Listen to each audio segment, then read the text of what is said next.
I've just had an 8 hour coaching session, and I'm completely energized, filled with ideas and possibilities. This really feeds my energy. But I'm a marketer at the end of the day, through and through, and it's really kind of joyous for me to get back to basics and talk about specifically, I think for small and medium businesses, how to grow. So I call this marketing in the prime directive, because I'm a little bit of a Trekkie, which I'll get to in a moment. So first of all, I want to start off with my why statement. We talk a lot about purpose, we talk a lot about purpose and being able to know who you are at the core and what you believe and how you behave. And this is mine. As a teacher, facilitator, and coach, I help high aspiring entrepreneurs, owners, and their leadership teams get unstuck, return to growth, and become forever change. And I just want to give you a little proof point in terms of how I bring these to life. So first of all, when COVID hit, I started a talk show because apparently that's what you do when there is a global pandemic. You start a talk show. I started a talk show called Corona TV, which today is called Joseph Jaffe is Not Famous. And it was an opportunity to talk about what I called HPO. It's not TV, it's HPO. Hope, positivity, and optimism.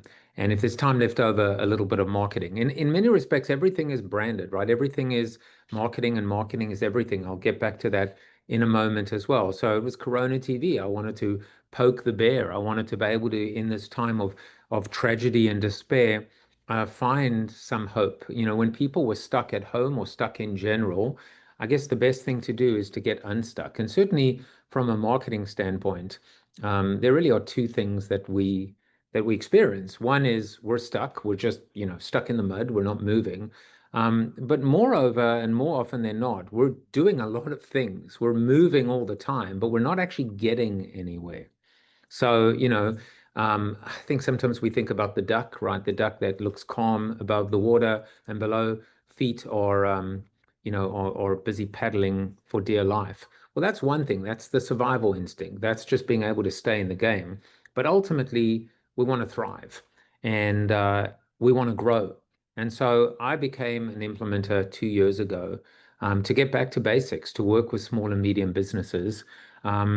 Because I actually don't believe that there is a future for the corporate empire or the corporate era, for these large behemoths, these Goliaths, these Fortune 500 and Global 2000 companies. The lifeblood, the soul, the heart, the soul of business today is the entrepreneurial, journey, is the small and medium business. Growth for me is not always about EBITDA, top line and bottom line and market share. Sometimes it's about growing up. Sometimes it's about prioritization. Sometimes it's about being able to determine what really matters and what really counts. And so that leads me to the third part, which is to become forever changed. This is the book that I wrote, my sixth book that I wrote in COVID, how a global pandemic changed my direction, my purpose, and my life. Because, if we are not growing, if we are not moving, if we're not becoming, life is so short, and our time is so limited. Let's just make it count. And I think in many respects, when we think about the entrepreneurial spirit, that is about transformation. It's about changing lives. It's about generational wealth. It's about being able to make that dent in the universe. And so I wanted you to see how I live my why statement, and how it manifests itself in my life. Today, I'm going to talk to you about three of the books, and I just thought I would pull out a few insights on three books that I think make the most sense for you. First is Flip the Funnel, how to use existing customers to gain new ones. The second one is Z.E.R.O. Z.E.R.O paid media is the new marketing model. In a perfect world, we wouldn't need to pay for attention if we're paying attention. And that also is an acronym for zealots, which is advocacy, entrepreneurship, which is innovation, retention, which is really customer centricity. And then the O stands for owned assets.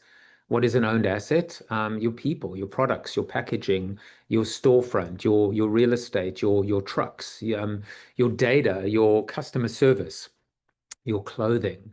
At the end of the day, when we are landlords, when we own our assets, we can monetize our assets. But when we're tenants, we are renting, we're constantly renting. And when your landlord is a slumlord, Facebook, Meta, whatever, then we're at the mercy of a third party. And then the last one, as I alluded to, is the inevitable demise of the corporation and how to save it. And I think, the relevance here for you is I'm sorry to be the bearer of bad news, but one day you will suck because suckage is inevitable. It just happens. But can you delay the inevitable? Can you get ahead of it? The answer is yes, you can. But first, you have to resign yourself to realizing that with size and scale, be careful what you wish for, because as I said, will suckage will happen to us all. So I said I was a tricky fan a little bit earlier. What is the prime directive? The prime directive is growth, right? For us, we talk about and something that we actually teach within Outpace and within EOS is a study that was done called the evolution and revolution of businesses, how businesses grow. And what we realize is that every business in the history of business will what's called hit the ceiling. So we grow and then we come to a plateau. We hit a cap or a ceiling when it just feels like nothing's working. And we have to be able to figure out how to break through, how to be able to keep growing because it is not a fait accompli. So another thing we're looking for, it's not just growth, it's customers. And one thing that I'm finding now is almost every single one of our customers is looking for the same thing that we're looking for, which is leads. We all want leads. We all want more business. We all want new customers. We all want new blood. In a perfect world, we wouldn't need new customers from new sources. We would be able to use our existing customers to gain new ones, which I'm going to talk to. But my backdrop, as I said, as a marketer, is I believe that marketing is everything and everything is marketing. Regis McKenna wrote this white paper, and I actually think marketing will help us grow and marketing will help us find new customers. Marketing done right is our secret weapon. I mean, Peter Drucker said there are only two priorities for any company, right? One is innovation and one is marketing, and everything else is a cost.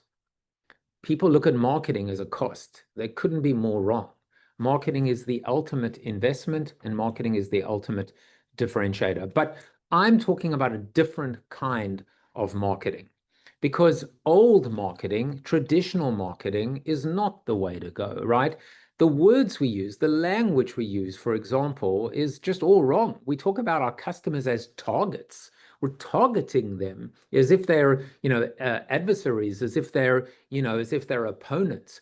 We build brands, we brand them like cattle. Again, these are not the right words.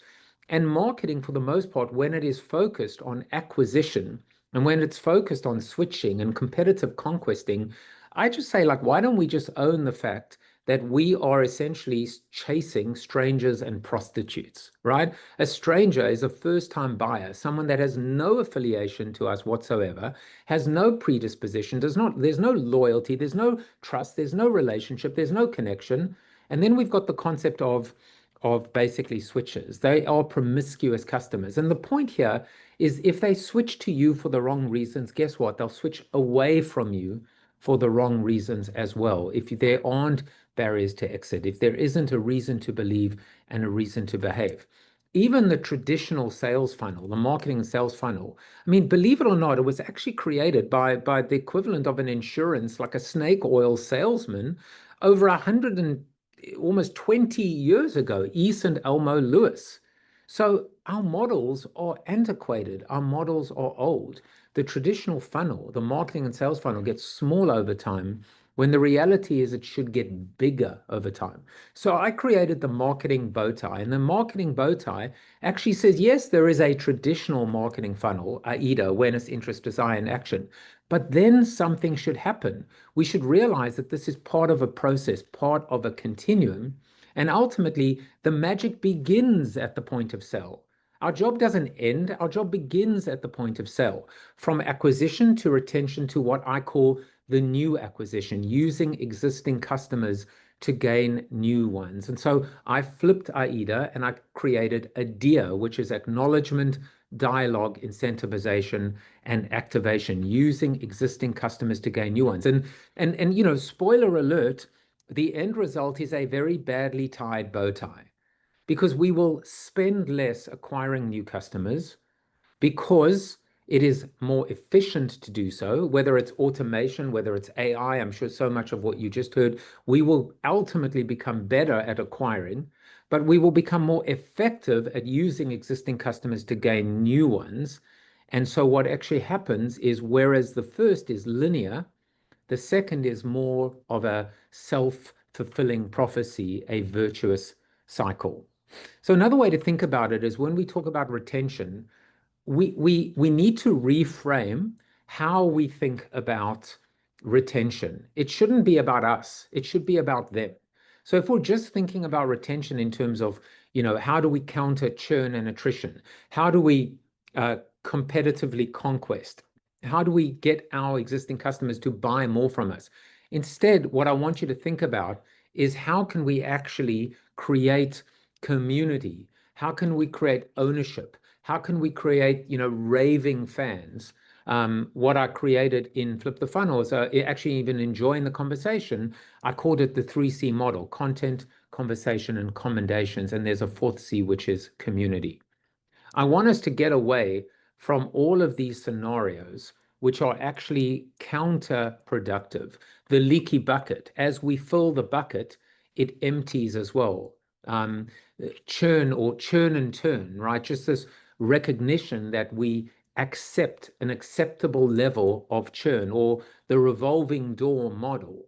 As they come in, they leave. It's like trying to take your hands and hold water. The water just leaks through your hands as well. We've got to plug the gaps ultimately, and we've got to eliminate the fact that so many companies, the only way that they can create the appearance that everything is okay, business as usual, is to keep acquiring new customers, those strangers and prostitutes, because they recognize that they're just losing customers. Well, guess what? If you can improve your customer service, if you can improve your customer experience, if you can improve your proven process, you won't need a revolving door.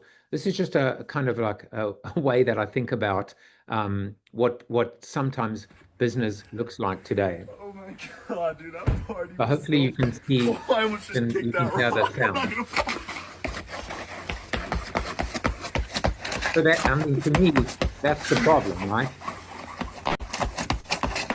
That we feel on this, like, I don't know, hamster wheel, the cycle, not the virtuous cycle, until we eventually fall on our ass, right? Instead, we should be thinking about whether it's a moth to a flame, or kind of, the idea of bees to honey.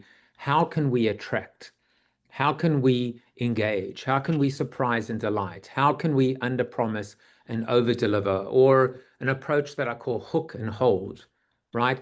When we bring them in, how do we make sure that we keep them? Or another approach, another strategy: stay and play. Stick around, have fun, kind of, engage. This is the unexpected nature of what creates memorable experiences. Care and share. People don't care much until they know how much you care. And once that, those raving fans are in place, the sharing can happen. And then in B2B, sign and mine, right? We sign up partners, vendors, strategics, and then figure out how we can mine the gold, the nuggets, through the relationship.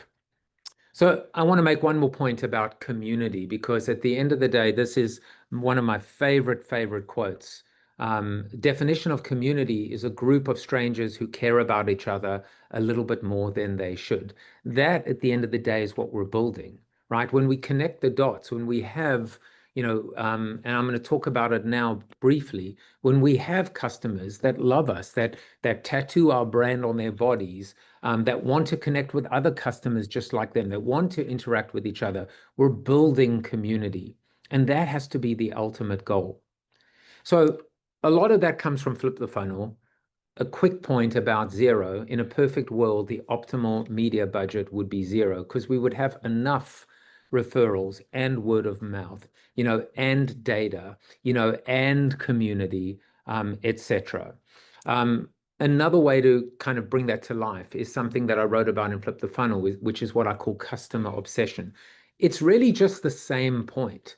Enjoying the conversation, I said how to engage marketing weary consumers with the power of community, dialogue, and partnership. In Flip the Funnel, I spoke about ultimately using existing customers to gain new ones. In Zero, the zealots and the retention. And in Built to Suck, one of the four pillars to, the key to success is to suck less, is to be obsessed with our customers. This was in Jeff Bezos's first letter to shareholders. He said, "We are customer obsessed." So how do you do that? How do you deploy that? The rest of this presentation, will just give you some ideas. So first of all, Rogers' diffusion of innovations curve talks about the first 2.5% of your customers are known as innovators.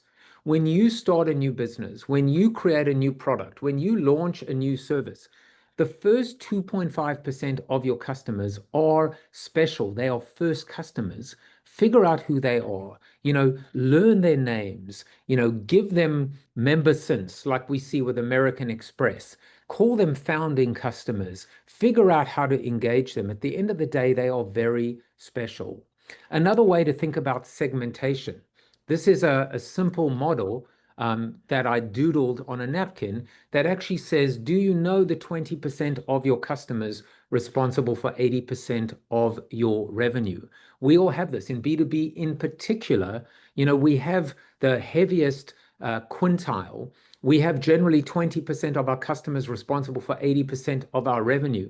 Often I come from the advertising world where one customer, right? There were agencies that had Microsoft as a customer responsible for 50 or 55 or 60% of their revenue. If something happened to that customer, they were well and truly screwed. Now, on the other side, you've got the 1% of humans responsible for 99% of your buzz.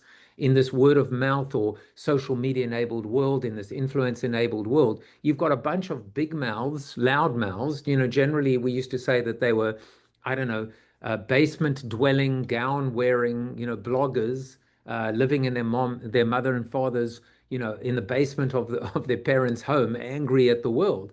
But the reality is there are people who talk about you a lot, and then there are people who buy you a lot. But if you can actually look at the people that not only buy you a lot, but also talk about you a lot and expand that middle ground, that's when informally we call them evangelists. Formally, we create ambassador programs. That is the sweet spot. I am convinced that I'm not convinced, it's been proven. I've proven it. That is your sweet spot because they are authentic, they are influential.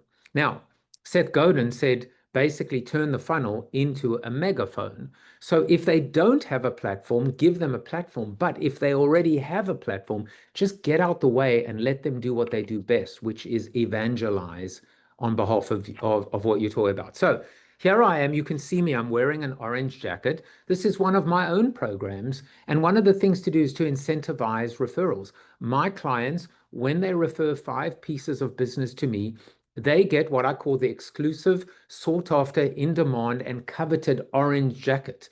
I was inspired by SNL. They have the five-timer host club. They get a smoking jacket. So I figured, wait a second, when my clients refer 5 pieces of business to me, I'm going to buy them this orange jacket. I loved it so much, I bought one for myself. And so there is the ability, it is on brand, right? It's orange. EOS is orange. And also, it is all about deepening a love for EOS. Another thing, I do a lot of mentoring of startups. Wear your company. I am wearing my company. If you have a look, I'm wearing an EOS shirt today. Wear your company. Why? You sit on a plane, on a train, you're going to Trader Joe's and somebody sees a logo. They go, hey, what's that? I used to work for a company called Nando's Chicken Land. It was a fast food chicken company. So we had socks that said "bite me" because it was with Chili's, because it was a chili, it was a spicy chicken company. We had, golfing shirts that said Nando's your fairway to heaven. So we had taglines as well. Wear your company because you are a walking ad for your company. So this is one of our clients at a company called Camsan Inc. They're an electrical company. So here is Tom Sanseverino talking about his journey. Under Tom's leadership, Camsan has successfully completed a variety of commercial, residential, and institutional projects. This extensive experience, capable and resourceful workforce, state-of-the-art equipment and materials, together with a motivated attitude. I was thinking now, it's not what are they, a can do? Maybe we should call it a cam do attitude, makes Camsan Inc. a valuable asset to any client with the intent of getting a project completed on time and with budget. What did you think about that already? The idea, instead of can do, it should be cam do. What do you think about that? Should we trademark that?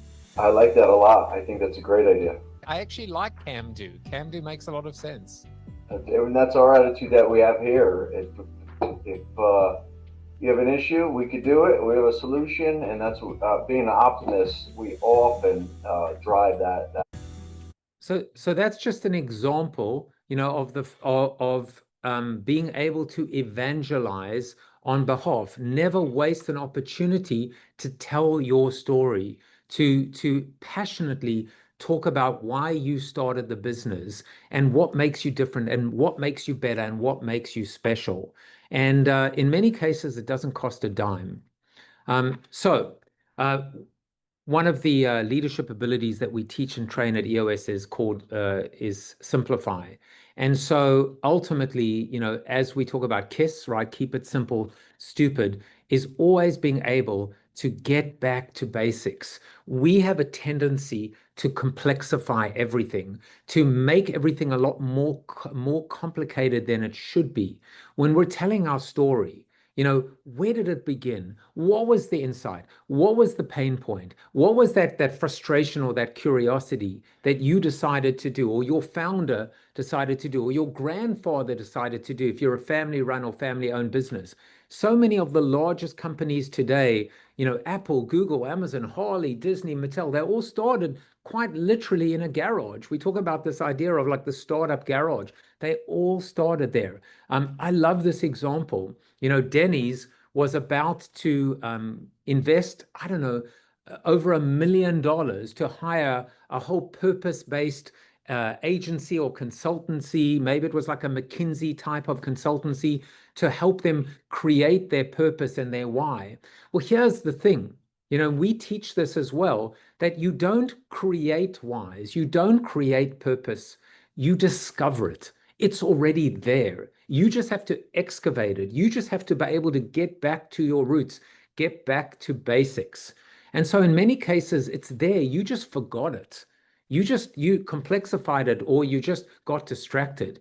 And so one of the marketers was walking down the corridors of Denny's head office, and he saw this poster, this kind of, this painting, and it said, "We love to feed people." And he basically canceled the whole contract. He said, "We've got it.